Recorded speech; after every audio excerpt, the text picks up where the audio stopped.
We have been married 26 years, my wife and I, and we've had if you're familiar with my story, we've had a bumpy ride along the way, and it's been a wonderful ride and a wonderful journey, but we've had our moments, and I wasn't given this. I wasn't given advice. My father gave me one piece of marital advice when I got married, on my wedding day.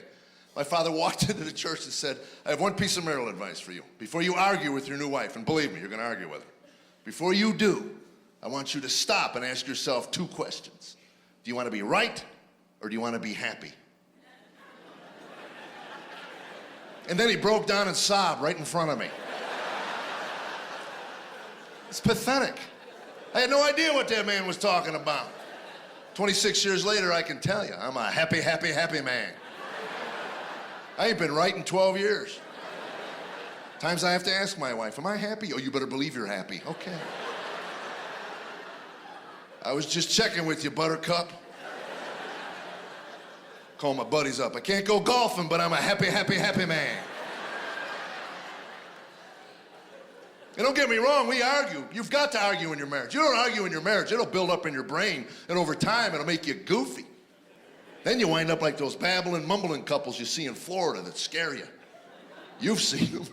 50-plus years of marriage just walking down the street. You look at the wife, she's fine. It's the husband 8 feet behind her that scares me to death. Poor guy's all hunched over, vibrating and mumbling to himself. Oh, he's telling me what to do. Well, I'm gonna start telling you what to do. I'm a man. You can't tell me what to do no more. I'm a man. I'm a man. I'm a man.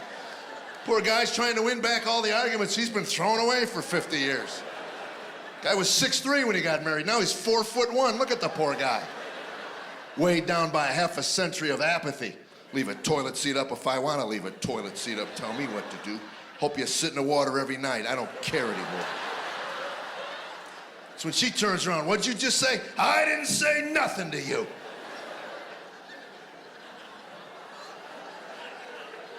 See, you got to get it out. You got to learn to communicate. That's a big word, communicate. Gary Chapman, Dr. Gary Chapman wrote a book, 5 Love Languages. 5. Tammy and I read that book twice in 1 week because we never found our love language in there. Apparently, bitterness and sarcasm isn't part of Dr. Gary Chapman's love life.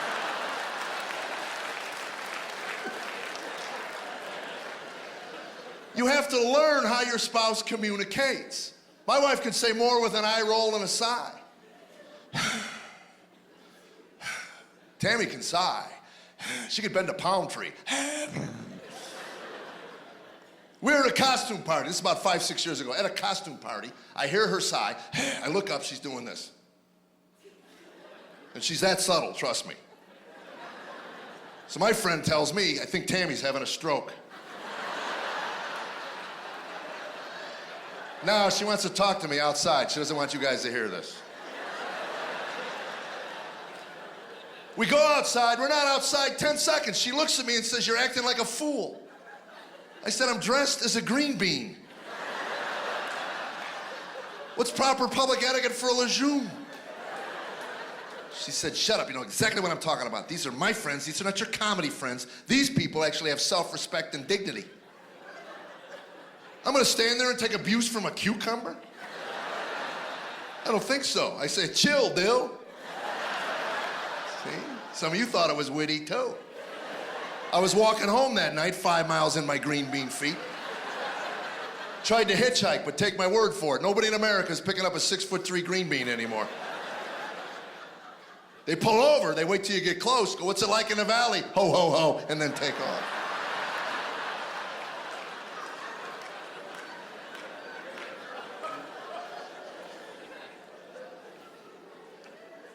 Takes time to learn to communicate with your wife. Took me 2 years of marriage to figure out Tammy will never tell me to do anything around our home. If she wants me to do something, she'll ask me a question. From the question, I gotta stand there and figure out what it is she wants me to do. Here's an example. Say I leave a pair of my underwear in the middle of the bedroom floor, which frosts my wife. That's her word when she's angry. That just frosts me. If I'm not frosting her, I'm driving her up a wall. Another one. Kids will come in. Where's mom? She's up the wall with frostbite. That's all I know.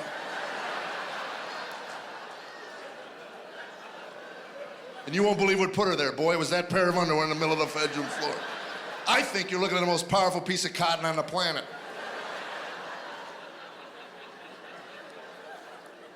So I leave my underwear in the middle of the room, which, by the way, was not unusual for me when I first got married, because when I was a single man, I learned how to walk out of my underwear on the way to the shower. You walk, you get to the end, you hop right out of them babies, man. And you leave them in the middle of the room because then you have your underwear inventory at your fingertips. 8 on the floor, must be 4 still in the drawer. It was a good system. Worked for me for years. Then I got married and found out my system, froth.